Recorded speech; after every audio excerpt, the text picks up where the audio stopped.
ఈరోజు మనం చూస్తే ఏడ చూసిన దారుణమైన అరాచకం, ముఖ్యంగా ఇసుక కుంభకోణం. ఇంతకుముందు కూడా మేము చెప్పడం జరిగింది. గోదావరిలో సీతమ్మ సాగర్ బరాజ్ దగ్గర డీసిల్టేషన్ పేరు మీద 12 కోట్ల క్యూబిక్ మీటర్లకి అనుమతుల కోసం అప్లై చేస్తే అందులో దాదాపు 1 కోటి పైగా క్యూబిక్ మీటర్లకి అనుమతులు ఇవ్వడం జరిగింది. మేము కూడా పలు సందర్భాల్లో మాట్లాడడం జరిగింది. ఆ అనుమతులను రద్దు చేయాలి. ఇప్పటికే దాదాపు 200-300 కోట్ల రూపాయల విలువ కలిగిన ఇసుకని తవ్వడం జరిగింది. ఆ ఇసుకను కూడా సీజ్ చేసి ప్రభుత్వం స్వాధీనం చేసుకోవాలని డిమాండ్ చేయడం జరిగింది.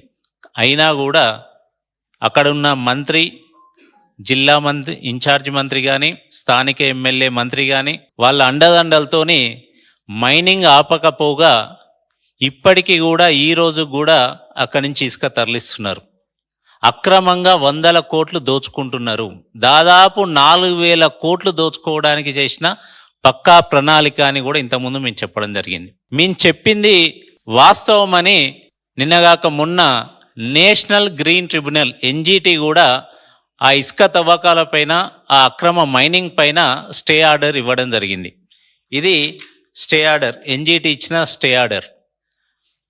అయినా కూడా NGT చెప్పిన తర్వాత కూడా ఇప్పటికీ కూడా అక్రమ మైనింగ్ జరుగుతున్నది. అక్కడ స్థానిక మంత్రిగా ఉన్న సీతక్క, జిల్లా ఇన్ఛార్జ్ మంత్రిగా ఉన్న పొంగులేటి, మైనింగ్ మంత్రి వివేక్, అదేవిధంగా ఇరిగేషన్ శాఖ మంత్రిగా ఉన్న ఉత్తమ్ కుమార్ రెడ్డి గారు, నలుగురిని కూడా నేను ప్రశ్నిస్తున్నా.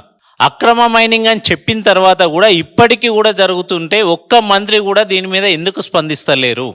NGT స్టే ఆర్డర్ ఇచ్చిన తర్వాత కూడా ఈ రోజు కూడా అక్కడ లారీలు నడుస్తుంటే మీరు ఎందుకు స్పందిస్తలేరు?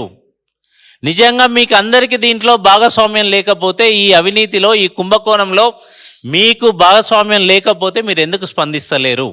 ఈ సందర్భంగా నేను ముఖ్యమంత్రి రేవంత్ రెడ్డి గారిని కూడా డిమాండ్ చేస్తున్నా. ఈరోజు ములుగుపోతున్న మీరు అదే ములుగులో గిరిజన సొసైటీల పేరు మీద గిరిజనులకు రావాల్సిన సొమ్ముని దోచుకుంటున్న ఈ మంత్రుల మీరు నిలదీస్తారా? దీని మీద ఎంక్వైరీ వేస్తారా? ఇప్పటికైనా మీరు దీని గురించి మాట్లాడి అక్కడ జరుగుతున్న అక్రమ తవ్వకాలను వెంటనే నిలిపివేయాలి. ములుగులో ఇసుక కుంభకోణం కాదు, ఇసుక మాఫియా ఒకటి నడుస్తుంది. దాని అంతటికీ సూత్రధారి, పాత్రధారిగా అక్కడ ఉన్న 2 మంత్రులే, పొంగులేటి శ్రీనివాస్ రెడ్డి, ఇంకొకరు స్థానిక మంత్రి సీతక్క. కేవలం నెల రోజులలోనే కింది స్థాయి నుంచి పై స్థాయి వరకు మొత్తం పర్మిషన్లన్నీ ఎట్లా వచ్చినాయి? ఇసుక దోపిడీ, ఇసుక కుంభకోణం, ఇసుక మాఫియా నడుస్తుంది ములుగులో. ఇవన్నీ మంత్రికి తెలియకుండా జరుగుతున్నాయా? చెప్పాలి, మంత్రి సమాధానం చెప్పాలి. ఈరోజు సీఎం రేవంత్ రెడ్డి గారు కూడా సమాధానం చెప్పాలి ములుగులో. దీని వెనుక ఎవరున్నారు? ఇన్ని వేల కోట్లు దోచుకునే ఈ కుంభకోణాల వెనుక ఎవరున్నారు? కేవలం ములుగులోనే కాదు, భద్రాద్రి కొత్తగూడెంలో కూడా ఇప్పటికే 7 కోట్ల క్యూబిక్ మీటర్ల ఇసుక డీసిల్టేషన్ పేరు మీద గత సంవత్సరంన్నర నుంచి ఇసుక దోపిడీ, ఇసుక మైనింగ్ జరుగుతున్నది. వీటన్నిటి మీద కూడా ముఖ్యమంత్రి మాట్లాడాల్సిన అవసరం ఉన్నది.